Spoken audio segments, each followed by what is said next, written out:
皆さん、おはようございます。南カリフォルニアにお住まいの日本人たちは、おそらくリトル東京を聞いたことがない人はいないと思います。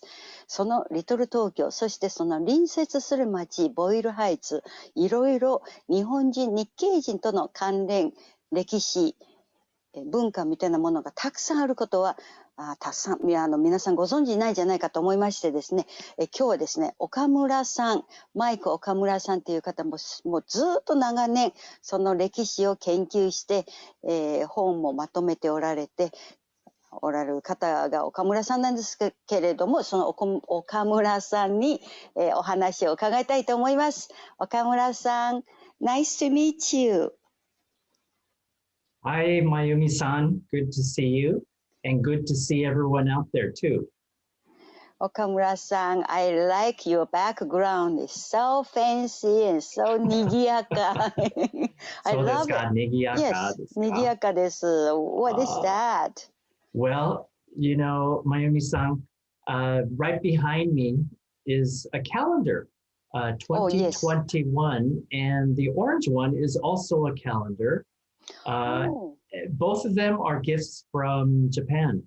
And really? Yes, and when I go to Japan, I always tell my relatives or my friends, I need to find a new calendar in this particular kind, these cloth types. You cannot find them in the United States. In Little Tokyo, you cannot find them.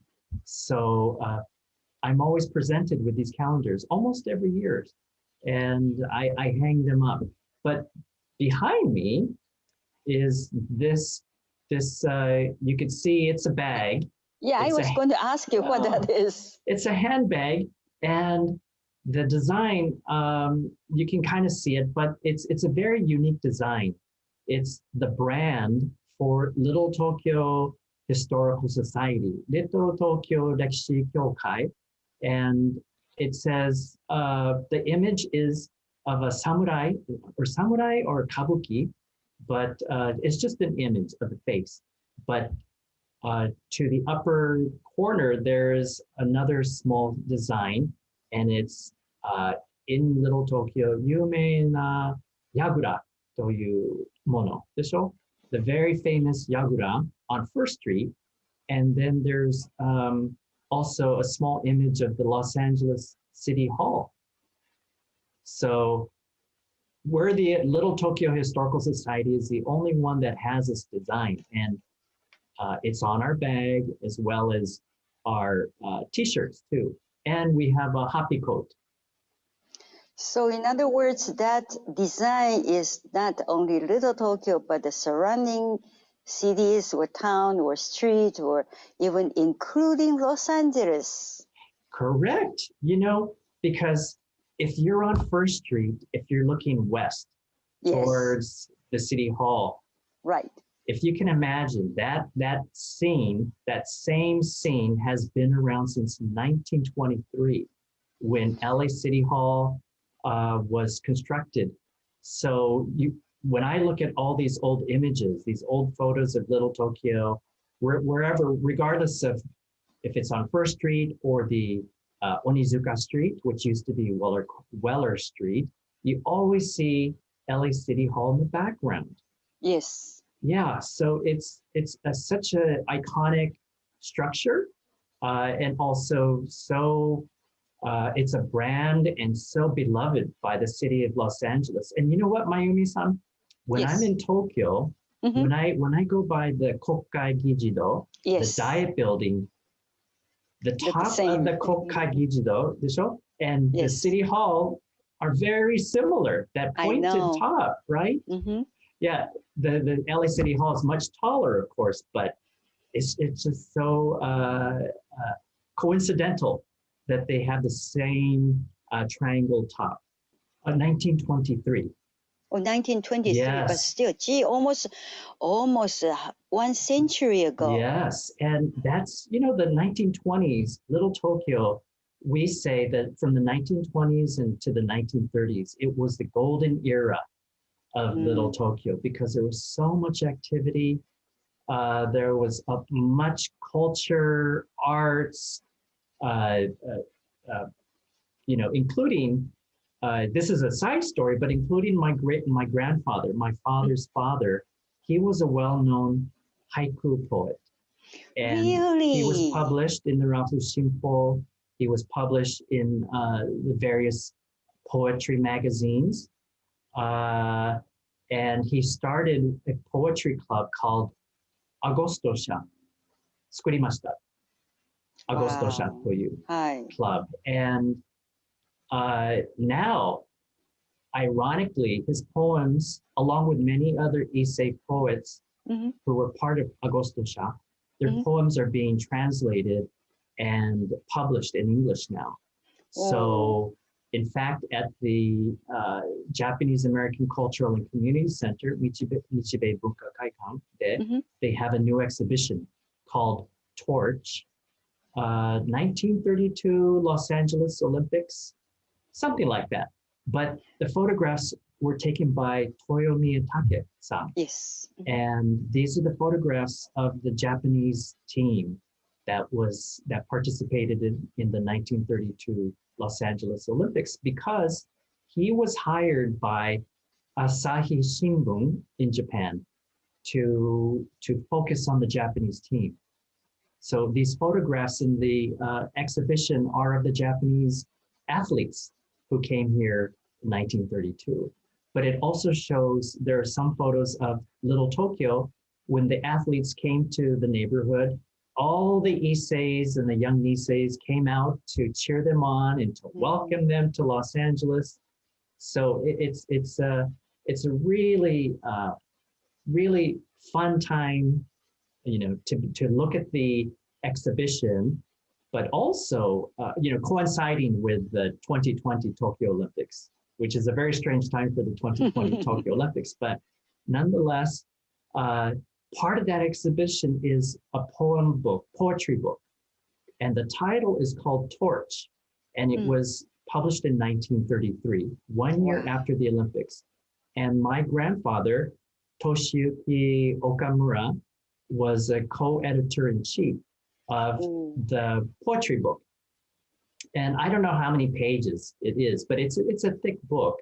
So it's in the Nichibei Bunka Kaikan right now, huh? Yeah, in the exhibition. Well, I wish I could go over there and read it. It's I love running, to read it. I think, until September, is it? So there's still time. It just opened. Oh, is that right? It just opened last week. Yeah. Okay, wow. And isn't that something?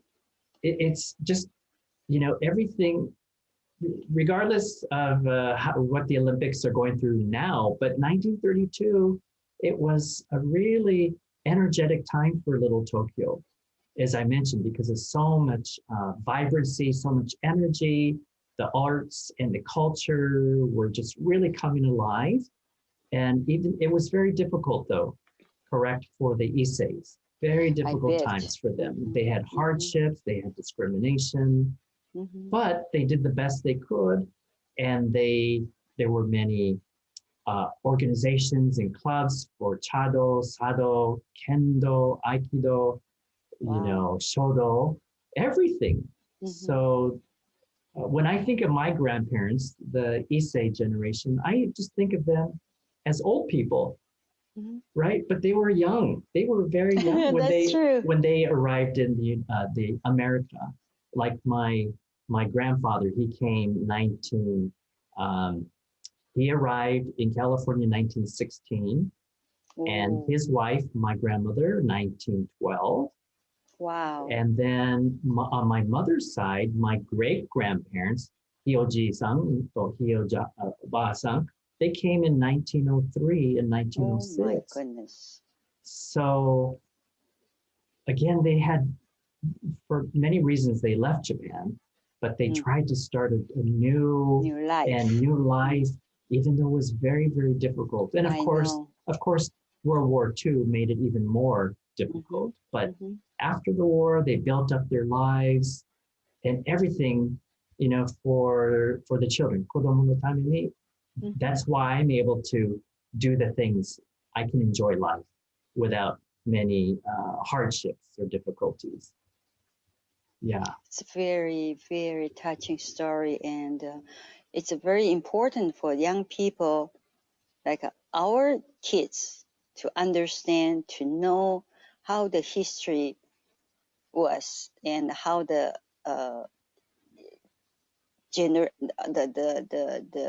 grandparents, great grandparents, or even great great grandparents came here and through what kind of circumstances and culture shock, everything. And I think, I really appreciate you, Okamura-san. People like you continuously to write, to report, to tell people what happened here and what happened there. This is such a precious work you have been doing for the community. Thank really. you.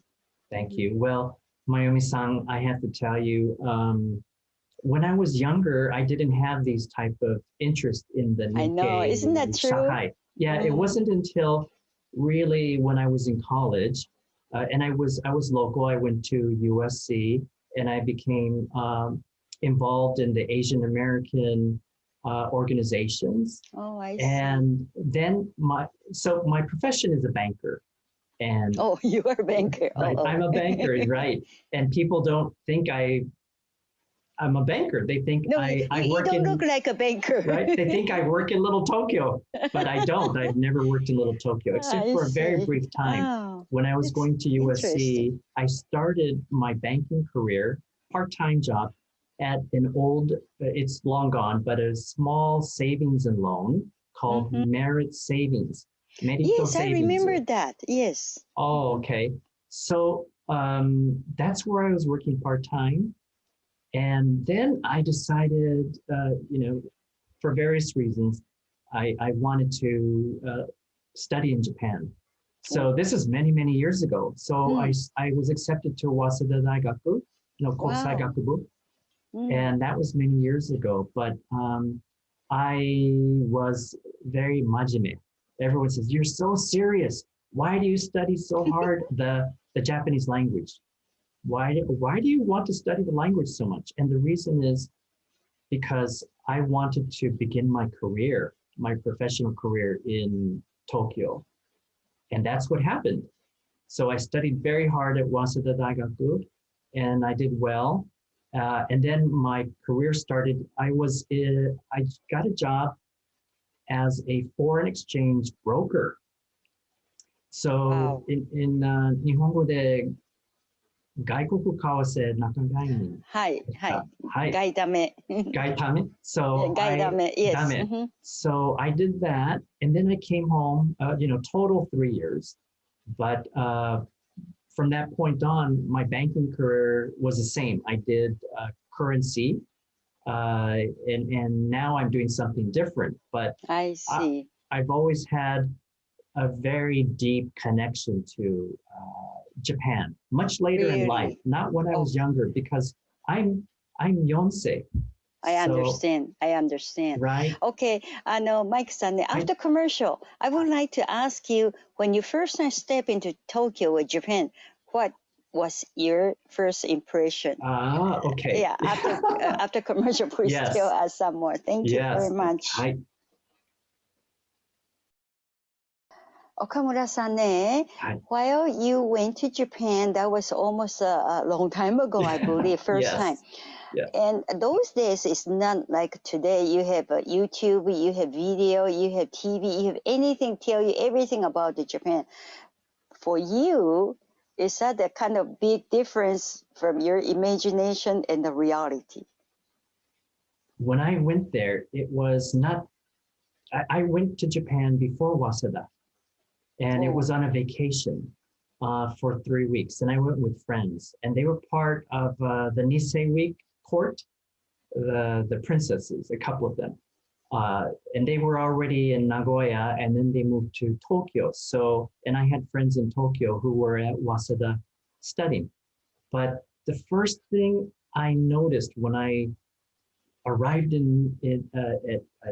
think it was at the time, Narita. Hi. That everyone had black hair, right? Everyone looked the same as me. So I was shocked. And then once I was in Tokyo, everyone, I looked like everyone else. So it was a big shock to me. There was no there was no diversity. Unlike today, there are many foreigners today, but back then, I didn't run into many foreigners until I went to the university. But they were my classmates. But outside of the Kokusai Gakubu, it was all Nihonjin, you know. So I see. that was that was very kind of strange for me. Yes, I have heard one of my friends, she told me her daughter went to Japan. That was, almost 40 some years ago. Uh-huh. She said her daughter asked her, Mom, how come so many Japanese here? And the mother says, because this is Japan. For her, she's from America, so she couldn't see so many Japanese at one time. Yes. Well, I of course felt very similar, same type of emotions. And very, very interesting though, Mayumi-san. I felt like I finally belonged somewhere. Really? I fit in Japanese society very well. And I think it's because I want to try very hard because I knew I was going to live there. So I made special efforts to try almost Nihonjin mitai no seikatsu.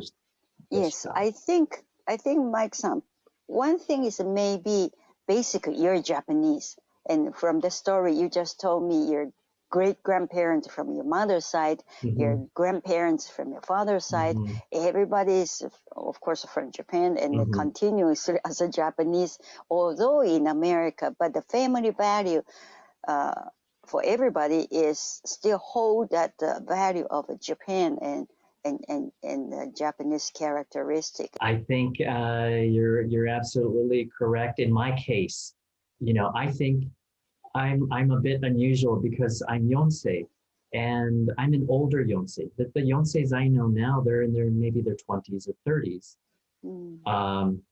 But because my great grandparents were here very early on, that's right. why I'm an older Yonsei. However, I think too, many people my peers, my age group, they have no connections to Japan at all. Really? How sad. Yeah, and that's very typical. Your average sansei my age, they have maybe been to Japan once or twice, or maybe never. They cannot speak the language. They probably don't have much interest in the culture. They celebrate probably New Year's, but a more American style, Japanese American style.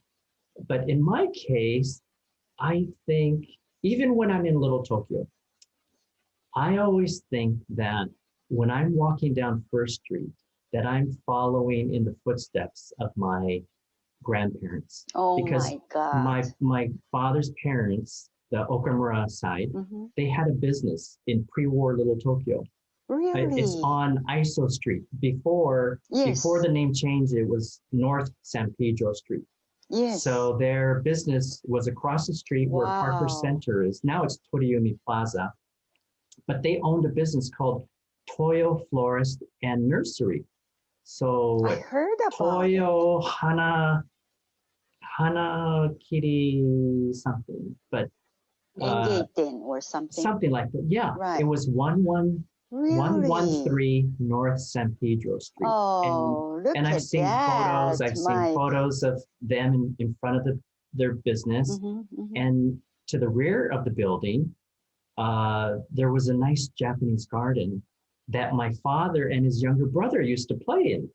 My dad still tells me they would play around in the backyard in the garden, and there was a structure. My dad calls it a tea house, but it's not a tea house. It's more almost just a very simple structure with a roof and 4 poles. But that's where my grandfather and his haiku poets used to do recitals. We call that Azumaya. Azumaya. Yes. Okay. I think, yes. So those photos are now in the collection with the Japanese American National Museum. Wow. They're being preserved. But so that's why, Mayumi-san, I'm so passionate about Little Tokyo, because of all the Issei and the Nisei who worked so hard for so many years to create, to start the neighborhood and to build the neighborhood. We, and personally me, I want to make sure it continues for many more years and many more generations. And that's why the young people now, they're working very hard to preserve the history and to just share the history of Little Tokyo because it's 137 years old, they say. The first business was supposedly started in 1884 or 1885, and it was called Kame Restaurant. Kame Restaurant. And back then, Mayumi-san, the very few businesses that were in Little Tokyo were just a few restaurants, but they did not serve Japanese food. It was just American food. For example, Really? yeah, steak or pork chops or baked potato and a slice of pie and a cup of coffee for everything for 25 cents. But because the people who lived in it was not known as Little Tokyo, but the people who lived there were not Japanese. The Japanese had not arrived yet there. Then it started growing and growing.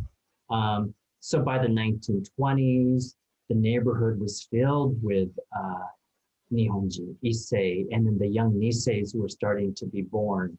So that's how little by little the neighborhood became vibrant, and the Issei farmers, right? They farmed everywhere in Southern California, and then they would come to Little Tokyo or Nihonjin Machi, and they would spend their money and maybe enjoy, and then they would go to the markets and buy the week's groceries and bring it back to the farm.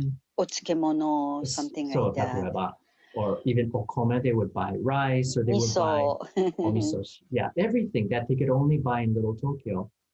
And then they even had furoba, is that what you say? Like osento.